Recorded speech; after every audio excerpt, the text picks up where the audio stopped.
حضرت لقمان کا بیٹا جب تجارت کے لیے جانے لگا تو وہ حضرت لقمان کی خدمت میں حاضر ہوا۔ تب لقمان کہنے لگے، اے بیٹا، جب جاؤ گے راہ میں ایک میدان پاؤ گے، اس میدان میں ایک چشمہ ہے جس کا پانی نہایت ٹھنڈا اور شیریں ہے، اور اس کے کنارے ایک درخت ہے جس کی چھاؤں گھنی اور فرحت بخش ہے، لیکن خبردار اس درخت کے سائے تلے ہرگز نہ بیٹھنا، اور اللہ تم کو اس درخت سے محفوظ رکھے۔ اور وہاں تمہیں ایک ضعیف شخص ملے گا جو عمر میں اس درخت سے بڑا ہے، پھر جیسا وہ تم کو کہے اس کی بات لازمی ماننا، اور دوسری بات کہ جب تم جاؤ گے تو فلاں گاؤں میں جانا، وہ لوگ میرے دوست ہیں اور تمہیں بہت تعظیم و تکریم سے اپنے گھر لے جائیں گے، اور اس گاؤں میں ایک عورت ہے جو نہایت حسین و جمیل اور مالدار ہے، وہ تمہیں اس عورت سے بیانہ چاہیں گے، لیکن تم ہرگز قبول نہ کرنا، اور خدا اس سے تمہیں اپنی پناہ میں رکھے۔ اور تیسری بات یہ ہے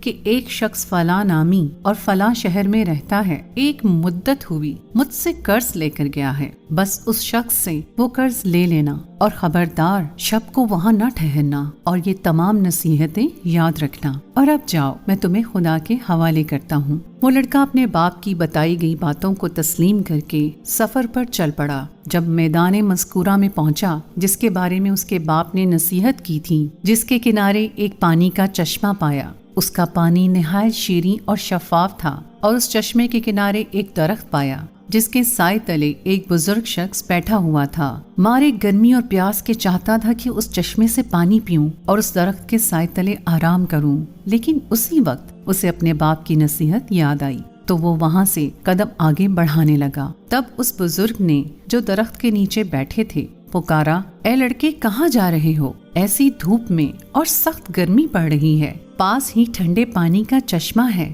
اسے پیو اور ذرا چھاؤں کے تلے دم لے لو، میرے پاس آ کر بیٹھو۔ لڑکا بولا، میں نہیں بیٹھوں گا، کیونکہ میرے باپ نے مجھے اس درخت کے سائے میں بیٹھنے سے منع کیا ہے۔ تب وہ بزرگ کہنے لگے، قسم ہے اس رب کی، اس دھوپ اور گرمی میں نہ جاؤ اور میرا کہا مان لو۔ یہ بات سنتے ہی لڑکے کو باپ کی بات یاد آئی کہ بزرگ تمہیں جیسا کہیں ان کا کہنا مان لینا۔ تب لڑکے نے اس بزرگ کا کہا مانا اور اس سے سلام کر کے بیٹھ گیا، چشمے میں سے ٹھنڈا پانی پیا اور تھوڑی دیر سستانے کو لیٹ گیا اور سو گیا۔ تبھی اس درخت پر سے ایک سانپ اس لڑکے کو کاٹنے کے لیے اترا۔ لڑکا سو رہا تھا لیکن وہ بزرگ جاگ رہے تھے، بس اس بزرگ نے سانپ کو مار کر اس کا سر کاٹ دیا۔ جب لڑکا اٹھا تو دیکھا کہ ایک سانپ مردہ پڑا ہے۔ اس بزرگ سے حال حقیقت معلوم کر کے متعجب ہوا اور باپ کی پہلی نصیحت کا راز جانا۔ اب اس کے بعد لڑکا وہاں سے اٹھا، اپنا اسباب سفر باندھا اور اس بزرگ کو سلام کر کے جانے کی اجازت طلب کی۔ تب بزرگ آدمی نے پوچھا کہ تم کہاں کا سفر کر رہے ہو؟ لڑکے نے کہا، فلاں گاؤں میں جانا چاہتا ہوں کہ وہاں میرے باپ کے دوست ہیں۔ بزرگ نے کہا، اگر تم کہو تو میں بھی تمہارے ساتھ چلوں۔ لڑکے نے کہا، یہ تو بہت اچھا ہے، آپ بھی ساتھ چلیے۔ پھر دونوں اس گاؤں میں جہاں کا ارادہ تھا پہنچے تو وہاں کے لوگوں نے اس سے پوچھا کہ تم کون ہو اور کہاں سے آئے ہو؟ تب لڑکے نے کہا، میں حکیم لقمان کا بیٹا ہوں اور یہاں تجارت کی غرض سے آیا ہوں۔ تب گاؤں کے لوگ انہیں نہایت تعظیم و تکریم سے اپنے گھر لے گئے اور انہیں کھانا کھلایا اور ہر روز مہمان نوازی کرنے لگے۔ تب ایک دن کہنے لگے، اے لڑکے، ہماری قوم میں ایک نہایت خوبصورت عورت ہے جو بہت نیک بخت ہے، مالدار اور حسب و نسب والی ہے، ہم چاہتے ہیں کہ تم اس سے نکاح کر لو، یہ بات تمہارے لیے بہت اچھی ہوگی کیونکہ وہ مال و دولت خوب ہاتھ میں تھامے ہوئے ہے۔ تب لڑکے نے کہا، میرے باپ نے اس سے منع کیا ہے کہ سفر میں کسی عورت کے پابند نہ ہونا ورنہ نقصان اور تکلیف اٹھاؤ گے۔ اب بزرگ کہنے لگے کہ جب سب لوگوں کی آرزو ہے اور اس کی گواہی دیتے ہیں اور یہ بھی ہے کہ وہ حسین اور مالدار ہے تو شادی کرنے میں کوئی مذائقہ نہیں اور کوئی اندیشہ نہ کرو۔ تب لڑکے کو باپ کی نصیحت یاد آئی کہ وہ بزرگ جو بھی کہیں ان پر عمل کرنا۔ تب حکیم لقمان کے بیٹے نے اپنے مصاحب یار کے کہنے سے اس عورت سے نکاح کر لیا۔ کچھ دیر بعد اسی قوم کا ایک شخص اس لڑکے کے پاس آیا اور کہنے لگا کہ میں حضرت لقمان کی بہت تعظیم و تکریم کرتا ہوں اور اس سبب سے تمہارا بھی خیر خواہ ہوں۔ تم نے ناحق اس عورت سے نکاح کیا، وہ بہت بری ہے اور قبل تم سے اپنے 9 شوہروں کو اپنی خلوت گاہ میں مار چکی ہے، بس اب وہ تمہیں بھی مار ڈالے گی۔ سو اگر تم بھلا چاہتے ہو تو کسی بہانے سے یہاں سے نکل جاؤ، تب لڑکا اس شخص کی باتیں سن کر ڈرا۔ جب لڑکے کے مصاحب نے اسے رنجیدہ دیکھا تو پوچھا کہ تم کس بات کا اندیشہ کرتے ہو؟ کیا بات ہے جو میں تمہیں پریشان دیکھ رہا ہوں؟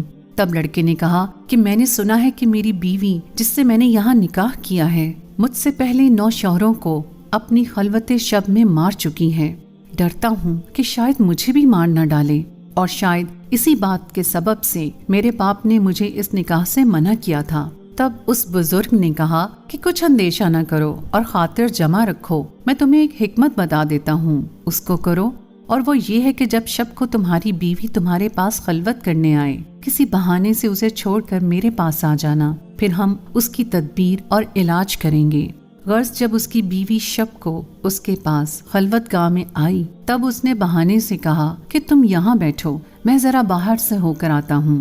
بیوی نے پوچھا آپ کہاں جا رہے ہیں؟ لڑکے نے کہا قضائے حاجت کو جانا چاہتا ہوں، تم تب تک یہاں انتظار کرو، اور اس کے علاوہ بھی ایک کام ہے، وہ آ کر بتاؤں گا۔ تب لڑکا وہاں سے نکلا اور سیدھا اس بزرگ کے پاس پہنچ گیا۔ اب اس نے ایک آتش دان انگاروں سے بھرا ہوا لانے کو کہا۔ جب لڑکا آتش دان لے آیا تو بزرگ نے اس میں سانپ کا سر جو درخت کے نیچے سے کاٹ کر لایا تھا اس کو اس آتش دان میں رکھ دیا، اور آتش دان کو اس لڑکے کے حوالے کیا اور کہا اسے لے جاؤ اور اپنی بیوی سے کہو کہ برہنہ ہو کر اس آتش دان پر خود کو سینک لو، اور بعد میں اس آتش دان کو دوبارہ میرے پاس لے آنا۔